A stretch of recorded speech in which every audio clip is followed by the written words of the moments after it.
Fala pessoal, tudo bem com vocês? Sejam bem-vindos a mais um vídeo aqui no canal. Para quem não me conhece, meu nome é Júlio Chagas e se você ainda não é inscrito, se inscreva no canal e ative o sininho para receber notificações de todos os nossos vídeos novos.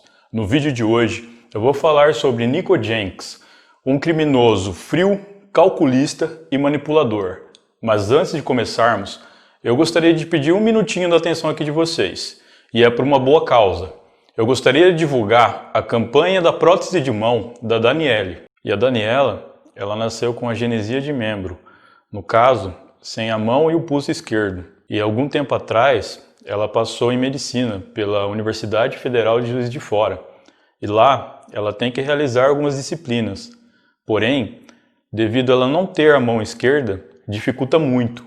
Então, ela criou uma vaquinha online para arrecadar dinheiro para a sua prótese, que a ajudará muito na faculdade. E eu vou deixar o link da vaquinha aqui na descrição. Eu já contribuí com o que eu pude. E se vocês puderem contribuir, eu agradeço muito. E quem não puder, ao menos compartilha, que vai ajudar bastante. Eu tenho certeza que Deus vai abençoar todos vocês. Então, sem mais delongas, bora pro vídeo.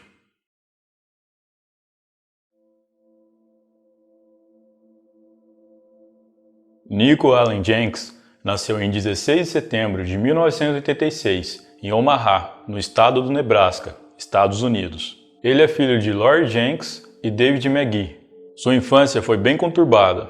Antes mesmo de completar 8 anos, ele não só testemunhou muitos eventos traumáticos, como também foi vítima deles. Por conta disso, ele teve que participar de centros de tratamento para a saúde mental ainda em sua infância. Os primeiros registros que se tem sobre esses tratamentos de Nico são de quando ele tinha apenas 8 anos. Nessa época, foi feita uma avaliação psiquiátrica nele no Hospital Metodista Richard Young. E nessa avaliação, haviam detalhes a respeito dos eventos que ocorreram em sua casa e que foram responsáveis por seus traumas. Nico sofreu abusos, violência e também foi exposto às drogas. Nos registros desse mesmo hospital, dizia que Lori Jenks, mãe de Nico, tinha ciência de que seu filho era exposto a esse tipo de situação. Foi constatado também que ele sofria de enurese noturna, que é quando a pessoa não consegue controlar a urina durante o sono. Ele também sofria de ansiedade e tinha vários pesadelos por conta das coisas que ele estava vivenciando em sua casa. Ainda na infância, ele foi tirado de sua família e colocado em um orfanato depois que o pegaram com uma arma dentro da escola. Ele chegou a ser expulso várias vezes da escola em outras ocasiões, por inúmeros motivos, desde vandalismo até brigas, e parou de estudar na 7ª série. Testes de QI feitos em Nico indicavam que ele estava abaixo da média para sua idade. Aos 11 anos, ele começou a se envolver com gangues e passou a andar armado. De acordo com os registros do Departamento de Serviços Correcionais do Nebraska, Nico tinha várias acusações contra ele, antes mesmo de completar 12 anos. Dentre essas acusações, estavam 5 de roubo, uma de incêndio criminoso, uma acusação de porte ilegal de arma e 2 acusações de fraude criminal. Ainda de acordo com esses registros, Nico foi colocado em centros e lares de detenção dos 11 até os 17 anos. E nesse mesmo período, ele também recebeu várias acusações, que incluíam roubo, incêndio criminoso, tentativa de fuga e vários outros. Aos 17 anos, ele praticou 2 roubos de veículo à mão armada e acabou sendo preso por isso. Em 17 de novembro de 2003, ele foi condenado a 10 anos de prisão por esses 2 crimes, iniciando sua pena em uma detenção juvenil e posteriormente sendo transferido para uma prisão de adulto. Durante o tempo em que ficou na unidade prisional juvenil, nada mudou. Ele manteve seu comportamento recebendo várias denúncias por má conduta, chegando até ferir outros internos e tentar fugir dos oficiais. Ele foi transferido para uma prisão de adultos em fevereiro de 2006. Quando questionado, ele negou que tivesse qualquer preocupação com sua saúde mental. Em agosto de 2006, foi acrescentada uma pena adicional à sua sentença por conta de uma agressão que ele cometeu enquanto esteve preso na prisão juvenil. Em janeiro de 2007, ele se envolveu em uma briga e foi mandado para a solitária. Enquanto esteve lá, ele afirmou que estava com depressão e não parava de ter pensamentos raivosos e de tristeza. Ao sair desse confinamento, ele teve a oportunidade de conversar com um profissional de saúde mental e, após isso, disse que estava se sentindo muito melhor. Em fevereiro de 2007, apenas um mês depois, Nico se envolveu em mais 2 brigas dentro da prisão. Novamente, ele foi mandado para a solitária e dessa vez ficou lá até abril de 2008. Há relatos de que ele dizia que quando saísse da prisão, iria começar a matar pessoas inocentes. Ele disse também que estava ouvindo vozes de deuses, e com o passar do tempo, isso foi se tornando cada vez mais frequente. Em novembro de 2008, ele foi diagnosticado com transtorno de personalidade antissocial. Foi prescrito um tratamento, mas ele se recusou a fazer. Um mês depois, ele mostrou estar se adaptando bem na convivência com outras pessoas. Porém, em várias ocasiões, ele relatava o desejo de matar assim que saísse da prisão. Ele chegou a ser mandado novamente para a solitária, pois encontraram uma escova de dente com a ponta afiada no meio das coisas dele, que provavelmente ele usaria como arma para ferir alguém. Em maio de 2009, Nico começou a discutir com as vozes em sua cabeça. Segundo ele, era a voz do deus Apófis, e este lhe ordenava matar. Para quem não sabe, Apófis é o deus do caos da mitologia egípcia, e é representado como uma serpente gigante. Voltando ao caso, quando analisaram Nico novamente, os especialistas disseram que ele era mais criminoso e manipulador do que alguém com problemas mentais. Para eles, Nico era alguém que tinha total ciência de suas ações, mas que sabia fingir muito bem. Pelo resto do ano de 2009, ele continuou a dizer que estava ouvindo vozes do deus Apófis, e foi mandado novamente para uma nova avaliação psiquiátrica. Dessa vez, nessa nova avaliação, o diagnóstico foi o outro. Os especialistas que o avaliaram disseram que ele sofria de psicose e transtorno esquizofrênico tipo bipolar. Com isso, ele começou um tratamento e passou a tomar remédios que foram prescritos. Chegou até a dizer que as vozes em sua cabeça haviam diminuído. No entanto, ele não quis mais continuar com o tratamento e o mesmo foi suspenso. Em dezembro de 2009, Nico recebeu uma licença para comparecer ao funeral de sua avó. Se aproveitando da situação, ele tentou fugir. Nessa tentativa de fuga, ele ameaçou e agrediu um oficial correcional.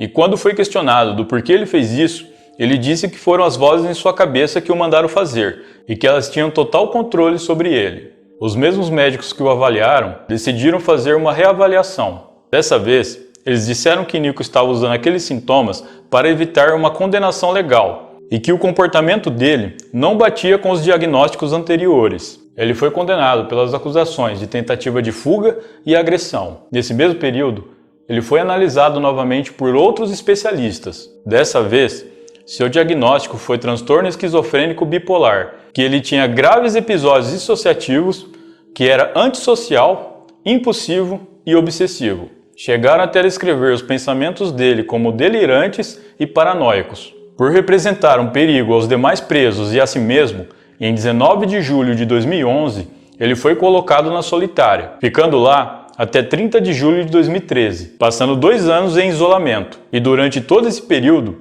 ele pedia para ser transferido para um local onde pudesse receber tratamento mental.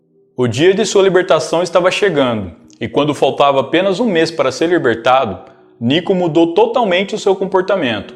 Não mencionava mais vontade de matar as pessoas e até chegou a dizer que não estava mais ouvindo as vozes em sua cabeça. Ele foi novamente analisado pelos médicos, que não encontraram nenhum problema com a saúde mental dele. Antes de sua libertação, a própria namorada de Nico enviou um pedido para o procurador para que ele não fosse libertado, mas sim que ele fosse internado para um tratamento de saúde mental. No entanto, mesmo assim foi decidido que ele seria libertado. Em 30 de julho de 2013, Nico saiu da prisão e, como era de se esperar, o pior aconteceu. Em 11 de agosto de 2013, apenas 12 dias após a sua libertação, Nico matou 2 pessoas. As vítimas eram Jorge Ruiz e Juan Pena. Eles foram atraídos para um local chamado Spring Lake Park, achando que iriam se encontrar com 2 parentes de Nico. Porém, ao chegarem lá, Nico baleou os 2 na cabeça. Após matar os 2 homens, ele ainda revirou seus bolsos e roubou o dinheiro que havia com eles. Em 19 de agosto de 2013, 8 dias após o seu último crime, Nico matou outra pessoa, dessa vez um homem chamado Curtis Bradford, que havia sido seu companheiro de cela. É dito que na prisão, Nico até chegou a chamar esse homem de meu pequeno irmão. Nico, com a ajuda de sua irmã, Erica Jenks, atraiu Curtis, o chamando para ajudá-los em um roubo. Erica disparou em Curtis primeiro, que continuou vivo. Em seguida, Nico o executou. Em 21 de agosto de 2013, 2 dias após o seu último crime, Nico fez sua quarta vítima. Era uma mulher chamada Andrea Kruger, de 33 anos. Andrea era mãe de 3 crianças e estava voltando para casa após sair do seu trabalho. Nico, junto com alguns cúmplices, pararam o carro atrás do carro de Andrea. Em seguida, Nico saiu do veículo e foi até o carro dela, abriu a porta do motorista e puxou Andrea para fora, atirando várias vezes nela. Depois disso, ele entrou no carro dela e saiu do local com seus cúmplices, que o seguiam no carro de trás. Mais tarde, eles abandonaram o carro da vítima e tentaram atear fogo nele. Em apenas 10 dias, Nico já havia tirado a vida de 4 pessoas. No dia 30 de agosto de 2013, ele foi preso, exatamente um mês após ele ter sido solto. Ele se declarou culpado de todos os crimes, mas disse que a culpa dele ter feito tudo isso foi do sistema prisional do Nebraska, que o libertou mesmo sabendo que ele tinha problemas mentais. Ele continuou dizendo que estava seguindo as ordens do deus serpente Apophis, e por isso ele fez tudo o que fez. A sentença de Nico demorou quase 4 anos para sair, pois ainda existiam dúvidas sobre a condição mental dele. E nesse meio tempo, aconteceram coisas bem bizarras. Em 2015, Nico chegou a mutilar seu órgão genital e disse que fez isso para se parecer com o deus Apophis. Ele precisou levar 27 pontos na região. E ainda, algumas semanas antes, ele gravou em sua testa os números 666, que é conhecido como o número da besta. Porém, ele não se deu conta de que estava na frente do espelho e os números ficaram invertidos em sua testa. Ele também tentou cortar a ponta da língua no meio para deixá-la parecida com a de uma cobra, mas não deu certo. E o mais bizarro de tudo isso é que uma advogada de 46 anos chamada Dan Arguello se apaixonou por ele. Ela fazia um trabalho voluntário na cadeia onde Nico estava preso e acabou se apaixonando. Ela então decidiu se casar com ele. Questionada, ela chegou a dizer que Nico é um enigma, que é bastante manipulador, mas que ele tem sentimentos, é sensível e muito inteligente. Após vários exames e análises feitas em Nico Jenks, que duraram quase 4 anos, ele finalmente foi considerado mentalmente capaz para ser julgado como um criminoso, e não um doente mental. Segundo o juiz, a decisão levou em consideração o histórico violento do réu e sua falta de remorso, e que as mortes foram deliberadamente e friamente planejadas. Em maio de 2017, Nico Jenks foi condenado à pena de morte. Ele também foi condenado a 450 anos de prisão por porte de arma relacionada aos crimes.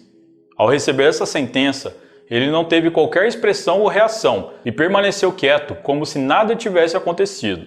Essa é a primeira pena de morte aplicada no estado do Nebraska desde que a pena foi reintegrada ao sistema penal. Erica Jenks, irmã de Nico, recebeu a sentença de prisão perpétua e foi mandada para um centro correcional para mulheres no Nebraska. Sua mãe, Lori Jenks, acusada de ajudá-lo após a onda de crimes que ele cometeu, recebeu uma sentença de 10 anos de prisão e foi mandado para uma prisão federal. Em 20 de abril de 2020, ele tentou entrar com recurso na Suprema Corte, mas eles se recusaram a ouvi-lo. Ele também já tentou tirar a própria vida na prisão inúmeras vezes, porém não obteve sucesso. Hoje, ele aguarda sua execução no corredor da morte em uma prisão do estado do Nebraska. Bom, pessoal, então é isso. Muito obrigado por me assistir até o final. Eu vou ficando por aqui. Um grande abraço e até a próxima.